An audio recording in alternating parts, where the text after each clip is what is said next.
बैसाख के महीने में एक पकवान बनता है शंकर जी का।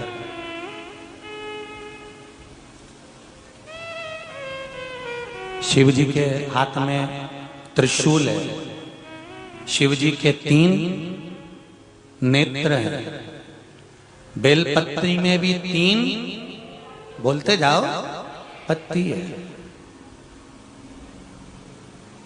बैसाख के महीने में जो शंकर भगवान को प्रसाद का भोग लगता है उसमें भी 3 ही चीज मिलती है। सत्तू कोई दूसरे महीने में बनता है? जम के तो बोलो नहीं। कब बनता है? यही बैसाख के महीने में। चने की दाल, गेहूं और जौ, इन तीनों को गलाकर सेक कर जो सत्तू तैयार होता है, इसी बैसाख के महीने में परशुराम जयंती के दिन या अमावस्या के दिन या पूर्णिमा के दिन शंकर भगवान को समर्पित होता है और भगवान विष्णु को समर्पित होता है। दुनिया के लोग कहते क्या होता है सत्तू से? सास अपनी बहू से कहती है बेटा सत्तू बना ले, थोड़ा सा सत्तू बाजार से ले आना, 10 रुपए का खरीद कर ले आना। आज सत्तू, आज अपन पूजन करेंगे सत्तू की, अक्षय तृतीया है, थोड़ा सा पूज देंगे, थोड़ा सा भगवान को भोग लगा देंगे, सत्तू का लड्डू बना लेंगे। बोलो री जी सही है कि गलत है? बाजार में भी सत्तू मिलता है तो बच्चे कहते हैं, बहुएं कहती हैं कौन खाएगा, काय को ला रहे हो? सत्तू का क्या काम है? पर शिव महापुराण की कथा कहती है, स्कंद पुराण की कथा कहती है, जिस समय पर बैसाख के महीने की सुंदर अमावस्या का दिन था, उस दिन माता पार्वती शंकर भगवान के लिए जब पकवान बनाने के लिए बैठी, कुछ नहीं मिला, तब माता पार्वती ने 3 अनाज को लिया, एक चना, दूसरा गेहूं और तीसरा जो। इन तीनों को भींग रहे थे, उसको लेकर आए गंगा जी में से, उसको सेक कर माता ने अंगीठी पर और उसका जो सत्तू बनाकर शिव को दिया। शंकर भगवान ने कह दिया, सुन पार्वती, ये सत्तू नहीं, ये मेरी औषधि है। बैसाख के महीने में जो खाएगा वो जिंदगी भर रोएगा नहीं, शरीर से स्वस्थ हो। अब उसको लोगों ने हंसी खेल में ले लिया, सत्तू का क्या काम, मम्मी हम नहीं खाएंगे, बड़ा पूरा। शिव जी का एक एक चीज बैसाख के महीने में पियो बेल। बेल मतलब समझ गए? बेल का रस। बैसाख के महीने में पियो बेल और शरीर को रखो ऑलिव बेल। शरीर बेकार नहीं होगा, शरीर बेकार नहीं हो सकता। अब शिव आराधना तो करो। हाँ, जिंदगी की मोड़ पर शंकर परीक्षा बहुत लेते हैं, बहुत परीक्षा।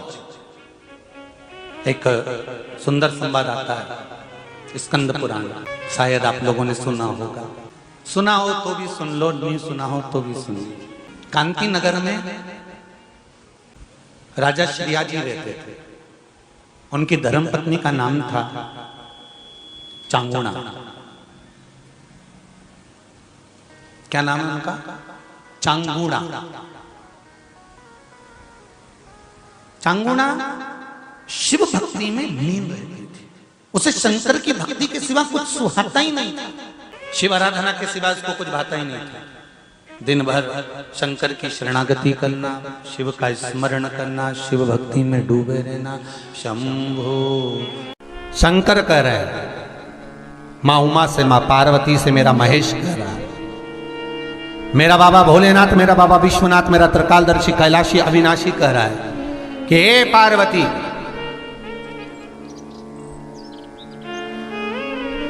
एक बीला, एक बेल जो मुझे समर्पित करता है, और समर्पित करने के बाद उस बेल की महत्वता देखिए, जो बैसाख महीने में बाबा शंकर को जो चढ़ाया जाता है और 1000 अश्वमेध यज्ञ का पुण्य फल हम प्राप्त कर लेते, मात्र एक फल चढ़ाकर, मात्र एक फल चढ़ाकर। हे पार्वती,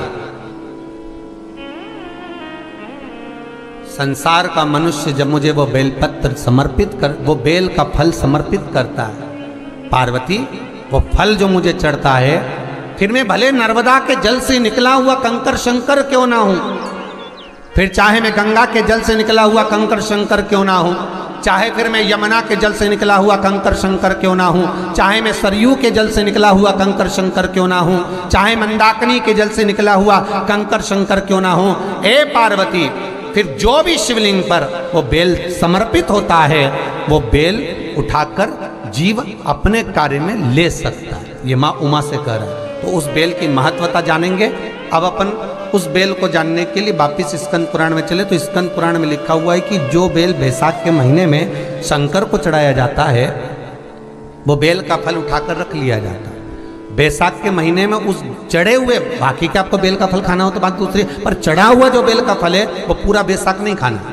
बैसाख के बाद में अगला जो महीना आए उस महीने के अंदर उस फल के अंदर का गुर्दा निकालकर उसको सुखा लीजिए और सुखाकर जिस व्यक्ति को पथरी की बीमारी हो और जिस व्यक्ति को पेट में बहुत भोजन पचता ही नहीं है, पूरा शरीर पाचन क्रिया बेकार हो गई, उस व्यक्ति को केवल 7 दिन तक शंकर पर चढ़ा हुआ वो बेलपत्र प्रदान कर दीजिए। पथरी भी बाहर और पाचन क्रिया भी ठीक, जिंदगी भर तकलीफ नहीं। उस बैसाख में उस फल की इतनी महत्वता बाबा भोलेनाथ स्कंद पुराण, लिंग पुराण, नर्मदा पुराण, पद्म पुराण के अंतर्गत, शिव महापुराण के अंतर्गत वर्णन कर उसकी महत्वता है। वो बेल का फल साधारण नहीं हो सकता। अब मंदार का जो पुष्प होता है, आंकड़े का जो फूल होता है, एक सफेद कलर का भी होता है और एक गुलाबी कलर का भी होता है। देखा है आप लोगों ने? बोलो, जम के बोलो, देखा है ना? गुलाबी कलर का जो पुष्प होता है वो आप मंदार का, आंकड़े का जो गुलाबी कलर का पुष्प होता है आप टीवी पे देख रहे होंगे। एक सफेद देख रहे होंगे, एक मंदार का गुलाबी फूल, नीला कलर का फूल देख रहे होंगे। जो नीला कलर का जो पुष्प होता है, गुलाबी कलर का जो आंकड़े का फूल होता है, प्रयास करना जब किसी विषम परिस्थिति में फंस गए, विषम परिस्थिति, जब आपको लग रहा है कि मुझे बहुत भय लग रहा है, कुछ बुरा होने वाला, आपको लग रहा है आज मेरी उल्टी आंख बहुत फड़क रही है, कुछ गड़बड़ होने वाला, आपको लग रहा है मेरी सीधी आंख फड़क रही, कुछ गड़बड़ होने वाला, तब केवल वो नीला जो गुलाबी पुष्प है मंदार का, उसको कहीं से लाकर शिवालय में अशोक सुंदरी वाली जगह पर स्पर्श कर कर शिवलिंग पर आप चढ़ा दीजिए। आपकी विषम परिस्थिति कैसी भी होगी वो रास्ता बनाकर बाहर निकल जाएगी। आपको फंसना नहीं, परेशान नहीं। मंदार आंकड़ा, सफेद आंकड़े का पुष्प भी भगवान शिव को समर्पित होकर, जैसे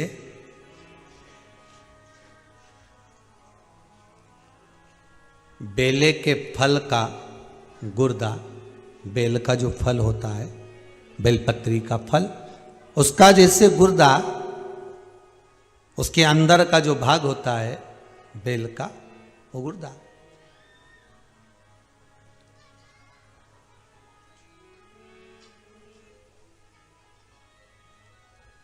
उसको अग्नि में जलाकर उसकी भस्म तैयार कर कर छान कर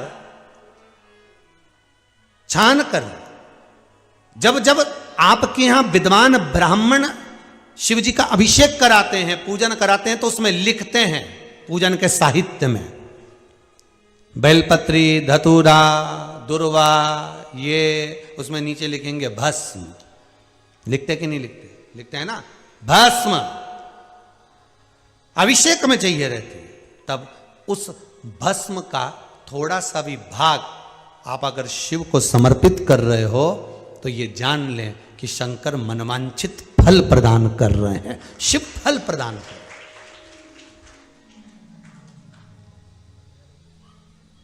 महाराज,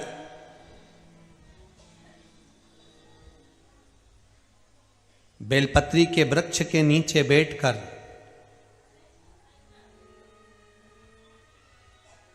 हाथ में एक बेलपत्र का पत्ता रखकर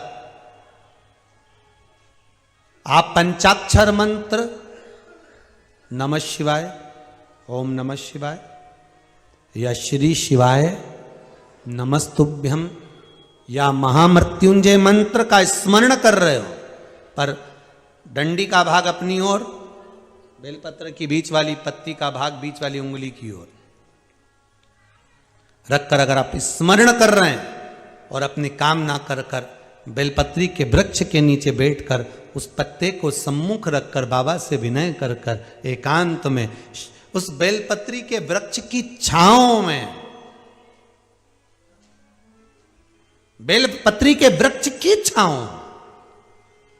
आप कामना कर कर उस पत्ते को शंकर भगवान के ऊपर समर्पित कर रहे हैं, तो ये जान कर रखें कि पार्वती और शिव का मिलन करवा रहे हैं और अपनी मनवांछित फल कामना पूर्ण करवा रहे हैं। क्योंकि शिव और पार्वती का जब मिलन होता है, शंकर पार्वती जब एक दूसरे के सम्मुख में होते हैं, शिव और पार्वती जब एक दूसरे के सामने अपने बच्चों के कारण एक दूसरे के सम्मुख में आते हैं, तो उनके चेहरे पर प्रसन्नता का भाव आ जाता। वो फल, मनवांचित फल की कामना, आप जिस कामना के लिए कर रहे हैं, विवाह के लिए, नौकरी के लिए, सर्विस के लिए, व्यापार के लिए, रोग मुक्ति के लिए, आप जिस कामना से कर रहे हैं, ईश्वर महादेव, जो व्यक्ति पथभ्रष्ट हो जाए, जैसे मदिरा के नशे में पड़ गया, कहीं जुए में पड़ गया, कहीं मांसाहार में पड़ गया, कहीं व्यसन में पड़ गया, कहीं गलत काम में अगर कोई जा रहा है, तो श्रंभेश्वर महादेव के नाम से काली तिल भगवान शिव को समर्पित करी जाती है। महाराज काली तिल को वापस उठा कर ले आते हैं, उसी काली तिल को जो मदिरा का नशा करने वाला होता है या जो गलत व्यसन में डूबा हुआ होता है, उसको वो सुबह के समय अगर नहीं खाता तो भोजन के साथ उसको दिया जाए। श्रंभेश्वर महादेव, एक बेलपत्री का भी बहुत अच्छा प्रयोग है श्रंभेश्वर महादेव का, मदिरा पीने वालों के लिए, मांसाहार, व्यसन में, जुए में, वेश्यावृत्ति में, पर नारी में, गलत जगह पर जो डूबे रहते हैं उनके लिए। पहले की कथा में उसका वर्णन किया है बेलपत्री का।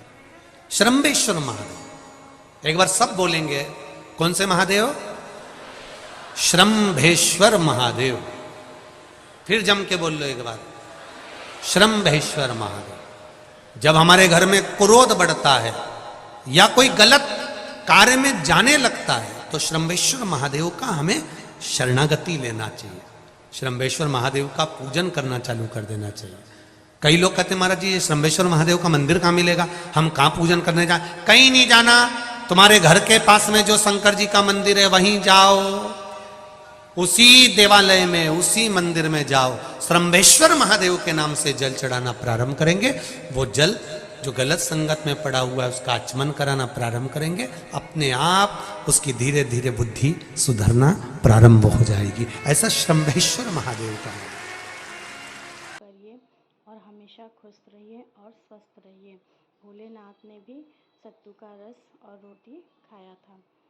पार्वती माता ने अपने हाथों से उनके लिए बनाया था, इसलिए हमें अमावस्या के दिन भी सत्तू का रस पीना चाहिए और बेल का रस।